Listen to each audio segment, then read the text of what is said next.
ಹೆಣ್ಣು ಮಕ್ಕಳಿಗೂ ಸಂಸದರಾದ ಪಿಸಿ ಗದ್ದಿಗೌಡರ್ ಅವರು ಹೀಗೆ ಅಧಿಕಾರಿಗಳಿಗೆ ಖಡಕ್ ವಾರ್ನಿಂಗ್ ನೀಡಿರುವುದು ಮೊದಲು ಬಾರಿಗೆ ಅನ್ನಿಸುತ್ತದೆ.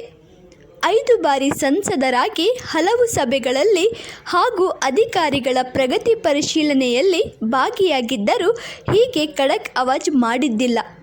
ಕೇಂದ್ರ ಸರ್ಕಾರದ ಯೋಜನೆಗಳನ್ನು ಸಮರ್ಪಕವಾಗಿ ಅನುಷ್ಠಾನಗೊಳಿಸುವ ಮೂಲಕ ಅರ್ಹ ಫಲಾನುಭವಿಗಳಿಗೆ ತಲುಪಿಸುವ ಕಾರ್ಯವಾಗಬೇಕೆಂದು ಸಂಸದ ಪಿಸಿ ಗದ್ದಿಗೌಡರ್ ಅಧಿಕಾರಿಗಳಿಗೆ ಸೂಚನೆ ನೀಡಿದರು. ಬಾಗಲಕೋಟೆಯ ಜಿಲ್ಲಾ ಪಂಚಾಯತ್ನ ನೂತನ ಸಭಾಭವನದಲ್ಲಿ ಕೇಂದ್ರ ಸರ್ಕಾರದ ಯೋಜನೆಯ ದಿಶಾ ಪ್ರಗತಿ ಪರಿಶೀಲನಾ ಸಭೆಯ ಅಧ್ಯಕ್ಷತೆ ವಹಿಸಿ ಅಧಿಕಾರಿಗಳ ವಿರುದ್ಧ ಗರಂ ಆದರು. ಸಮಾಜ ಕಲ್ಯಾಣ ಇಲಾಖೆಯ ಅಧಿಕಾರಿ ಯೋಜನೆ ಬಗ್ಗೆ ಸಮರ್ಪಕವಾಗಿ ಮಾಹಿತಿ ನೀಡದ ಹಿನ್ನೆಲೆ ಅಧಿಕಾರಿಯ ಮೇಲೆ ಗರಂ ಆಗಿ ನಿರ್ಲಕ್ಷ್ಯ ಮಾಡಿದ ಅಧಿಕಾರಿ ಮೇಲೆ ಏನು ಕ್ರಮ ತೆಗೆದುಕೊಳ್ಳಬೇಕು, ಹೇಗೆ ಮಾಡಬೇಕು ಎಂಬುದು ಗೊತ್ತು ಇದೆ. ಆದರೆ ನಿಮ್ಮ ಕುಟುಂಬದವರಿಗೆ ತೊಂದರೆ ಆಗುತ್ತದೆ ಎಂದು ಸುಮ್ಮನೆ ಆಗುತ್ತೇನೆ. ಕೇವಲ ಶಾಸಕರ ಮಾತು ಕೇಳಿದರೆ ನಡೆಯುವುದಿಲ್ಲ. ನಾವು ಏನು ಎಂಬುದು ತೋರಿಸಬೇಕಾಗುತ್ತದೆ ಎಂದು ಎಚ್ಚರಿಸಿದರು. ಇದೇ ಸಮಯದಲ್ಲಿ ವಿಧಾನ ಪರಿಷತ್ನ ಸದಸ್ಯರಾದ PH ಪೂಜಾರ್ ಸಹ ಅಧಿಕಾರಿಗಳಿಗೆ ತರಾಟೆಗೆ ತೆಗೆದುಕೊಂಡರು. ಸಮಾಜ ಕಲ್ಯಾಣ ಇಲಾಖೆ, ಮೀನುಗಾರಿಕೆ, ಪಶುಸಂಗೋಪನೆ ಇಲಾಖೆ ಸೇರಿದಂತೆ ಇತರ ಅಧಿಕಾರಿಗಳಿಗೆ ಅಂಕಿ ಸಂಖ್ಯೆಯ ಮಾಹಿತಿ ಕೇಳಿದಾಗ ಸರಿಯಾದ ಉತ್ತರ ನೀಡಲಿಲ್ಲ. ಆಗ ಅಧಿಕಾರಿಗಳಿಗೆ ತರಾಟೆಗೆ ತೆಗೆದುಕೊಂಡರು. ಏತಕ್ಕೆ ಸಭೆಗೆ ಬರುತ್ತೀರಿ ಎಂದು ನಾವು ಕೇಳಿದಾಗ ದಾಖಲೆ ನೀಡುವಂತೆ ವಾರ್ನಿಂಗ್ ನೀಡಿದರು. ಈ ಸಂದರ್ಭದಲ್ಲಿ ಜಿಲ್ಲಾ ಪಂಚಾಯತ್ನ ಮುಖ್ಯ ಕಾರ್ಯನಿರ್ವಹಣಾಧಿಕಾರಿ ಶಶಿಧರ್ ಕುರೇರ್ ಕೆಲವೊಂದು ವಿಷಯಗಳು ಸಮಜಾಯಿಷಿ ನೀಡುತ್ತಿದ್ದರು.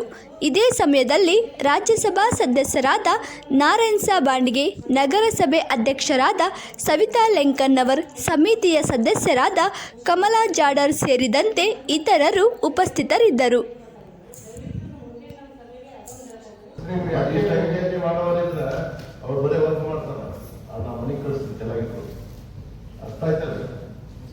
ನಾವೊಂದು ಈಗ ಒಬ್ಬರು ಬಂದೇನೆ ಅವ್ರಿಗೆ ನಾನು ನಿಮ್ಗೆ ಅಷ್ಟಲ್ಲ, ನಿಮ್ಮ ಹೆಣ್ಣು ಮಕ್ಕಳಿಗೂ ಯೋಚನೆ ಮಾಡ್ತೇನೆ. ನನಗೇನು ಗೊತ್ತಿರೋದಿಲ್ಲ, ನಾನು ಭಾಳ ಓದ್ಕೊಂಡಿದ್ದೀನಿ, ಎಲ್ಲ ನನಗೆ ಗೊತ್ತಿರ್ತದೆ. ನೀವು ಅಷ್ಟು ಭಯಭೀತರಾಗಿ ಈಗ ಯಾರು ಇದು ಸರ್ಕಾರದಾಗ ಇದ್ದವ್ರು ಎಲ್ಲ MLA MLCಗಳಿಗೆ ರೂಲಿಂಗ್ ಪಾರ್ಟಿಯವ್ರಿಗೆ ಏನಿರುತ್ತೆ ಅಷ್ಟ ನಮ್ಗೆ ಹಾಕಿರ್ತೈತೆ, ಎಷ್ಟು ಕಡಿಮೆ ಇರೋದಿಲ್ಲ. ಅದು ಸ್ವಲ್ಪ ಗಮನದಾಗ ಇಟ್ಕೊಂಡು ನಿಮಗೆ ಹೇಳ್ತಾರೆ, ಎಲ್ಲರಿಗೂ ಹೇಳ್ದಂಗೆ ಅದು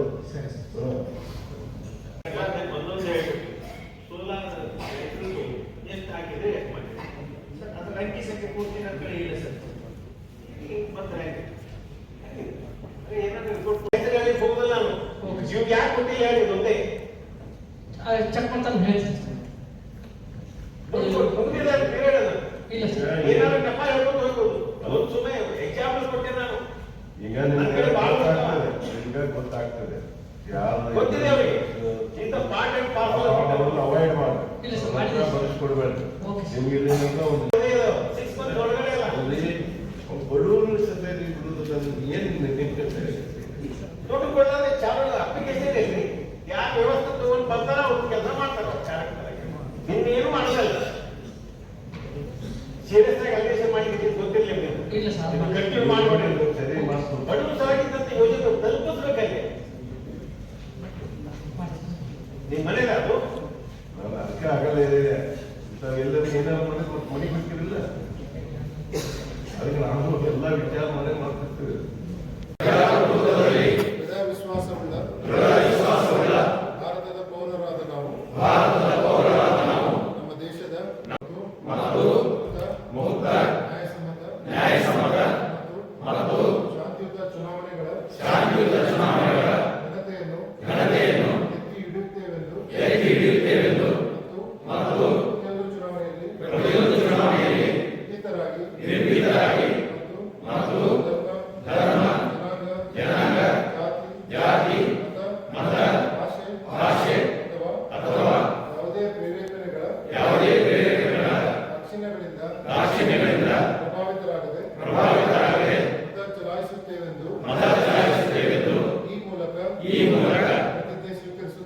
ಪ್ರತಿಜ್ಞೆ ಸ್ವೀಕರಿಸುತ್ತೇವೆ. ಮತಕ್ಷೇತ್ರದ ಶಾಸಕರಾದ ವಿಜಯಾನಂದ ಕಾಶಪ್ಪನವರ್ ಮಾಜಿ ಶಾಸಕ ದೊಡ್ಡನಗೌಡ ಪಾಟೀಲ್ ವಿರುದ್ಧ ಹರಿಹಾಯ್ದಿದ್ದಾರೆ. ಆಶ್ರಯ ಮನೆಗಳ ನಿರ್ಮಾಣ ಮಾಡುವ ಸಂಬಂಧ ಹಿಂದಿನ ಶಾಸಕರಾಗಿದ್ದ ದೊಡ್ಡನಗೌಡ ಪಾಟೀಲ್ ವಿನಾಕಾರಣ ಆರೋಪ ಮಾಡಿ ಗುತ್ತಿಗೆದಾರರು ಹಣ ತೆಗೆದುಕೊಂಡು ಓಡಿ ಹೋಗಿದ್ದಾರೆ, ಹಣ ಗುಳುಂ ಮಾಡಿದ್ದಾರೆ. ಈ ಬಗ್ಗೆ ತನಿಖೆ ನಡೆಸಬೇಕು ಎಂದು ಅವರದೇ ಸರ್ಕಾರ ಅವರದೇ ಜಿಲ್ಲಾಧಿಕಾರಿಗಳಿಗೆ ಮನವಿ ಮಾಡಿಕೊಂಡಿದ್ದರು. ಆದರೆ ಅಕ್ರಮವಾಗಿದ್ದರೆ ತನಿಖೆ ಆಗಬೇಕಿತ್ತು, ಅವ್ಯವಹಾರ ನಡೆದಿಲ್ಲ ಎಂದು ಆಕ್ರೋಶ ವ್ಯಕ್ತಪಡಿಸಿ ಮಾಜಿ ಶಾಸಕರಿಗೆ ಜ್ಞಾನವೇ ಎಂದು ವಾಗ್ದಾಳಿ ನಡೆಸಿದರು. ದಿವಂಗತ ಎಸ್.ಆರ್. ಕಾಶಪ್ಪನವರ್ ಬಡಾವಣೆಯ ಆಶ್ರಯ ಕಾಲೋನಿ ನಿರ್ಮಾಣ ಮಾಡಿದ್ದು 334 ಮನೆಗಳು ಇದ್ದು ಬಡವರಿಗೆ ನೀಡಲಾಗಿದೆ. ಉಳಿದ ಮನೆಗಳ ನಿರ್ಮಾಣ ಸೇರಿದಂತೆ ಮೂಲಭೂತ ಸೌಕರ್ಯಗಳನ್ನು ಒದಗಿಸುವ ಸಲುವಾಗಿ ಬಡಾವಣೆಗೆ ಭೇಟಿ ನೀಡಿ ಪರಿಶೀಲನೆ ನಡೆಸಿದರು. ಇದೇ ಸಮಯದಲ್ಲಿ ಸ್ಥಳೀಯ ನಿವಾಸಿಗಳೊಂದಿಗೆ ಚರ್ಚೆ ನಡೆಸಿ ಸಮಸ್ಯೆಯನ್ನು ಆಲಿಸಿದರು. ಮಾಜಿ ಶಾಸಕರ ವಿರುದ್ಧ ಏನು ವಾಗ್ದಾಳಿ ಮಾಡಿದ್ದಾರೆ ಕೇಳಿ. ಇವರು ಹಿಂದಿನ ಶಾಸಕರು ಏನು ಮನೆಯನ್ನು ಕಟ್ಟಬಾರ್ದು ಅಂತೇಳಿ ಅವ್ರ ಮೇಲೆ ಅನೇಕ ಆರೋಪಗಳನ್ನು ಮಾಡಿದರು. ದುಡ್ಡು ಕಟ್ಕೊಂಡು ಓಡೋಗ್ಯಾರ. ಹಿಂದಿನ ಅಧ್ಯಕ್ಷರು ಕೂಡ, ನಗರಸಭೆ ಅಧ್ಯಕ್ಷರಿದ್ದರು ಒಬ್ಬರು ಮೇಡಮ್ ಅವರು ಕೂಡ ಆರೋಪ ಮಾಡಿದರು. ಏನು ಗುತ್ತಿಗೆದಾರರು ದುಡ್ಡು ತಗೊಂಡು ಓಡೋಗ್ಯಾರ, ಅದನ್ನ ಶಾಸಕರು ತೊಗೊಂಡು ತಿಂದಾರ, ನಮ್ಮ ಮೇಲೆಲ್ಲ ಆರೋಪ ಮಾಡಿದ್ದಾರೆ. ಶಾಸಕರು ತಿಂದರು, ಎಲ್ಲಿ ತಿಂದರು, ಹೆಂಗೆ ತಿನ್ನಕ್ಕೆ ಬರುತ್ತೆ ಅನ್ನೋದು ಕಾನೂನಿನ ಅರಿವಿಲ್ಲ. ಅವ್ರ ಅವಧಿಯಲ್ಲಿ DC ಕೂಡ ಮನವಿ ಮಾಡಿಕೊಂಡ್ರು, ಇದು ತನಿಖೆ ಆಗಬೇಕು ಅಂತ. ಅವ್ರದೇ ಸರ್ಕಾರ ಇತ್ತು, ಅವ್ರದೇ ಜಿಲ್ಲಾಧಿಕಾರಿಗಳಿದ್ರು, ಅವರೇ ಶಾಸಕರಿದ್ದಾಗ ತನಿಖೆ ಮಾಡಿಸುವಂಥ ಎಲ್ಲಿ ಬರುತ್ತೆ ತನಿಖೆ ಮಾಡುವಂಥದ್ದು? ತಪ್ಪಾಗಿದ್ರಲ್ಲ ತನಿಖೆ ಆಗೋದು. ಇಂಥವೆಲ್ಲ ಉದ್ದಾಟತನದಿಂದ ಬಡವ್ರ ಹೊಟ್ಟೆ ಮೇಲೆ ಕಾಲು ಕೊಡುವಂಥ ಕೆಲಸ ದೊಡ್ಡನಗೌಡ ಪಾಟೀಲ್ ಮಾಡಿದ. ಮತ್ತು ಅಧಿಕಾರಿಗಳು ಕೂಡ ಮಾಡಿದ್ರು ಅವ್ರ ಜೊತೆಗೆ ಸೇರಿಕೊಂಡು. ನಗರಸಭೆ ಪೌರಾಯುಕ್ತ ಇರ್ಬೋದು, ಜಿಲ್ಲಾ ಆಡಳಿತ ಇರ್ಬೋದು, ನಾವು ಅನೇಕ ಹೋರಾಟಗಳನ್ನು ಮಾಡಿ ಮನವಿ ಮಾಡಿಕೊಂಡ್ರು ಕೂಡ ನಮ್ಮನ್ನು ಯಾರನ್ನೂ ಕ್ಯಾರೆ ಅನ್ನಲಿಲ್ಲ ಹಿಂದಿನ ಸರ್ಕಾರದಲ್ಲಿ. ನಾವು ಅದಕ್ಕೆ ಈಗ ಮನೆ ಕಟ್ಕೊಳ್ಳುವಂಥ ನಿಟ್ಟಿನಲ್ಲಿ ಈಗ ನಮ್ಮ S.M. ಪಾಟೀಲ್ ಅವರು ಗುತ್ತಿಗೆದಾರರು ಈಗಾಗಲೇ ಮನೆ ಕಟ್ಟಡವನ್ನು ಪ್ರಾರಂಭ ಮಾಡಿದ್ದಾರೆ. ಸುಮಾರು 6 ತಿಂಗಳಲ್ಲಿ ಅವರು ಮನೆ ಮುಗಿಸ್ಕೊಡುವಂಥ ವಿಚಾರದಲ್ಲಿ ಈಗ ಹೊಂದಿದ್ದಾರೆ. ಇವತ್ತು ಈ ಮನೆಗಳಾಗಿರ್ಬೋದು, ಇಲ್ಲಿ 334 ಮತ್ತು ಅಲ್ಲಿ 7. ಅಯೋಧ್ಯೆಯಲ್ಲಿ ಶ್ರೀರಾಮ ಮಂದಿರ ಉದ್ಘಾಟನೆಯಾಗಿ 1 ವರ್ಷ ಗತಿಸಿರುವ ಹಿನ್ನೆಲೆ ಬಾಗಲಕೋಟೆ ಜಿಲ್ಲೆಯ ಬಾದಾಮಿ ತಾಲೂಕಿನ ಸೂಳಿಕೇರಿ ಗ್ರಾಮದ ಐತಿಹಾಸಿಕ ಶ್ರೀರಾಮ ಮಂದಿರದಲ್ಲಿ ವಿಶೇಷ ಕಾರ್ಯಕ್ರಮಗಳನ್ನು ಹಮ್ಮಿಕೊಳ್ಳಲಾಗಿತ್ತು. ಬೆಳಿಗ್ಗೆಯಿಂದಲೇ ದೇವಸ್ಥಾನದಲ್ಲಿ ಶ್ರೀರಾಮ ದೇವರಿಗೆ ಪಂಚಾಮೃತ ವಿಶೇಷ ಅಲಂಕಾರ ಪೂಜೆ ನೆರವೇರಿದವು. ಸಾಯಂಕಾಲ ಭಜನೆ ಕಾರ್ಯಕ್ರಮ, ಮಹಾಮಂಗಳಾರತಿ, ಸಂಗೀತ ಕಾರ್ಯಕ್ರಮದಲ್ಲಿ ಅಧಿಕ ಸಂಖ್ಯೆಯ ಮಹಿಳೆಯರು ಸೇರಿದಂತೆ ಸುತ್ತಮುತ್ತಲಿನ ಭಕ್ತಾದಿಗಳು ಪಾಲ್ಗೊಂಡಿದ್ದರು. ಕಳೆದ ವರ್ಷ ಜನವರಿ 22, 2024ರಂದು ಅಯೋಧ್ಯೆಯಲ್ಲಿ ಶ್ರೀರಾಮ ಮಂದಿರ ಉದ್ಘಾಟನೆಯಾಗಿ ಬಾಲರಾಮನ ಪ್ರಾಣ ಪ್ರತಿಷ್ಠಾಪನಾ ಕಾರ್ಯಕ್ರಮ ಸೂಳಿಕೇರಿ ಗ್ರಾಮದ ಶ್ರೀರಾಮ ದೇವಸ್ಥಾನದಲ್ಲಿ ನೇರ ಪ್ರಸಾರದಲ್ಲಿ ವೀಕ್ಷಣೆ ಮಾಡಲಾಗಿತ್ತು. ಇದರ ಅಂಗವಾಗಿ ಸಾಯಂಕಾಲ ಸೂಳಿಕೇರಿ ಗ್ರಾಮದ ಪುರಾತನ ಶ್ರೀರಾಮ ಮಂದಿರದಲ್ಲಿ ನಡೆದ ಕಾರ್ಯಕ್ರಮದಲ್ಲಿ ಭಕ್ತಾದಿಗಳು ಕಳೆದ ವರ್ಷ ನಡೆದ ಶ್ರೀರಾಮ ಸಂಭ್ರಮವನ್ನು ನೆನೆಯುತ್ತಾ ಇಂದಿನ ಕಾರ್ಯಕ್ರಮವನ್ನು ವಿಶೇಷವಾಗಿ ಆಚರಿಸಿದರು.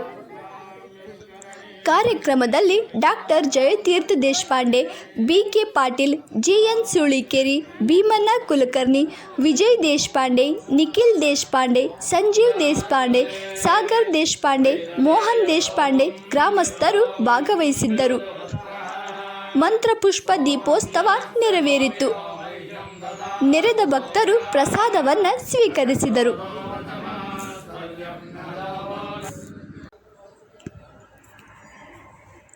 ಜನವರಿ 26ರಂದು ಗಣರಾಜ್ಯೋತ್ಸವದ ಅಂಗವಾಗಿ ದೆಹಲಿಯಲ್ಲಿ ನಡೆಯುವ ಪೀರಿಯಡ್ ವೀಕ್ಷಣೆಗೆ ಬಾಗಲಕೋಟೆ ಜಿಲ್ಲೆಯಿಂದ 3 ಕೇಂದ್ರ ಸರ್ಕಾರ ಆಹ್ವಾನ ಮಾಡಿದೆ.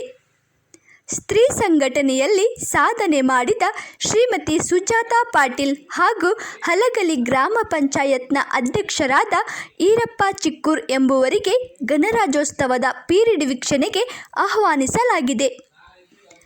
ಇವರು ದೆಹಲಿಗೆ ತೆರಳುತ್ತಿದ್ದು ಖುಷಿಯನ್ನು ಹಂಚಿಕೊಂಡಿದ್ದಾರೆ. ಶ್ರೀ ದಾನೇಶ್ವರಿ ಶ್ರೀ ಶಕ್ತಿ ಸಂಘ, ಈ ಸಂಘದಿಂದ ನಾವು ತುಂಬ ಬೆಳೆದೆವು ಮತ್ತು ನಮ್ಮ NRLM ನಮ್ಮ ಜಿಲ್ಲಾ ಪಂಚಾಯತಿ ನಮಗೆ ಸಹಕಾರ ಕೊಟ್ಟು ನಮ್ಮನ್ನು ಇಲ್ಲಿವರೆಗೂ ತಗೊಂಬಂದು ನಮ್ಮ ಹೆಸರು ಸೆಲೆಕ್ಷನ್ ಮಾಡಿ ಕಳಿಸಿ ಅಲ್ಲಿಂದ ಆಯ್ಕೆ ಆಗಿ ಬಂದಿದ್ದಕ್ಕೆ ನಮ್ಗೆ ತುಂಬ ಖುಷಿಯಾಗಿದೆ. ಎಲ್ಲರಿಗೂ ಎಲ್ಲ ಅಧಿಕಾರಿಗಳಿಗೂ ನಾನು ಧನ್ಯವಾದ ಹೇಳ್ತೀನಿ. ಈ ಫಸ್ಟ್ ಟೈಮ್ ಡೆಲ್ಲಿಗೆ ಹೊಂಟ್ರಲ್ಲ, ಏನು ಅನ್ನಿಸ್ತಾ ಇದೆ? ಫಸ್ಟ್ ಟೈಮ್ ಖುಷಿ ಆಗ್ತಿದೆ ಸರ್. ಫಸ್ಟ್ಗೆ ನಮಗೆ ಫೋನ್ ಬರೋಣ ನಮ್ದು ಹೆಸರು ಸೆಲೆಕ್ಷನ್ ಆಗೈತೆ ಅನ್ನೋ ಖುಷಿ ಆಯ್ತು ಸರ್. ಇಲ್ಲಿ ಒಂದು ಗ್ರಾಮೀಣ ಹೆಣ್ಣುಮಗಳದ ಊರು, ನನ್ನ ಹೆಸರು, ನಮ್ಮ ಮನೆ ಹೆಸರು, ನಮ್ಮ ಯಜಮಾನ ಹೆಸರು, ನಮ್ಮ ಗ್ರಾಮದ ಹೆಸರು ಅಲ್ಲಿ ಡೆಲ್ಲಿ ಒಳಗೆ ಕುಂತೈತೆ ಅನ್ನೋ ಒಂದು ಖುಷಿ ಸರ್. ಇಲ್ಲಿ ಗ್ರಾಮೀಣ ಹೆಣ್ಮಗಳು ಡೆಲ್ಲಿ ಮಟ್ಟ ಹೋಗ್ತಾಳೆ ಅನ್ನೋದು ಒಂದು ಖುಷಿ ಸರ್. ಇನ್ನೂ ಅನೇಕ ನಮ್ದು ಹೆಣ್ಮಕ್ಳು ಹೋಗಬೇಕು, ಬೆಳಿಬೇಕು ಅನ್ನೋದು ಒಂದು ಆಸೆ ಸರ್. ಗೌರ್ಮೆಂಟು ನಮ್ಮ NRLM, ಸಂಜೀವಿನಿ, ಜಿಲ್ಲಾ ಪಂಚಾಯತ್ ಅನೇಕ ಸಹಾಯಗಳು ಮಾಡ್ತಿದ್ದಾರೆ ಸರ್. ಅನೇಕ ಕಾರ್ಯಕ್ರಮಗಳು ತರ್ತಿದ್ದಾರೆ ಸರ್. ಆ ಕಾರ್ಯಕ್ರಮಗಳನ್ನು ಉಪಯೋಗ ಮಾಡ್ಕೊಂಡು ಹೆಣ್ಮಕ್ಳು ಬೆಳಿಬೇಕು, ಅನೇಕ ಜನ ಡೆಲ್ಲಿ ನೋಡಬೇಕು ಸರ್. ನಾವು ಗ್ರಾಮ ಒಂದೇ ಅಲ್ಲ, ಡೆಲ್ಲಿಗೂ ಹೋಗ್ಬೋದಂತೆ ತೋರಿಸ್ಬೋದು ಸರ್. ಮುಧೋಳ ತಾಲೂಕ ಹಲಗಲಿ ಪಂಚಾಯತಿ ಆಯ್ಕೆ ಆಗಿದೆ ಸರ್. ಅದ್ರ ಸಂಬಂಧ ಕರ್ಸ್ಕೊಂಡ್ರೆ ಅದ್ರ ಸಂಬಂಧ ಹೊಂಟಿವಿ ಸರ್. ನಾವು ಅಲ್ಲಿ ಮೋದಿಯವರು ರಾಷ್ಟ್ರಪತಿಗಳು ಕರ್ಸ್ಕೊಂಡಾರೆ ಸರ್. ಅದ್ರ ಸಂಬಂಧ ಹೊಂಟಿವಿ. ನಮಗೆ ಅಗದಿ ಖುಷಿ ಆಗಿದೆ ಸರ್. ನಮ್ದೊಂದ ಸರ್, ಯಾವ ಇಲ್ಲ ಸರ್. ನಮ್ಮ ಇಡೀ ರಾಜ್ಯದಾಗ 5 ಪಂಚಾಯತಿನ ಆಯ್ಕೆ ಆಗ್ಯಾವ ಸರ್. ಯಾವ ಜಿಲ್ಲಾ ಆಗ್ಯಾವ ಗೊತ್ತಿಲ್ಲ ಸರ್. ಬಾಳೂರು ಜಿಲ್ಲಾನೇ ನಮ್ಗೆ ಫಸ್ಟ್ ಆಗೈತಿ. ನಾವು ಅದಕ್ಕೆ ಹೊಂಟಿವಿ ಸರ್.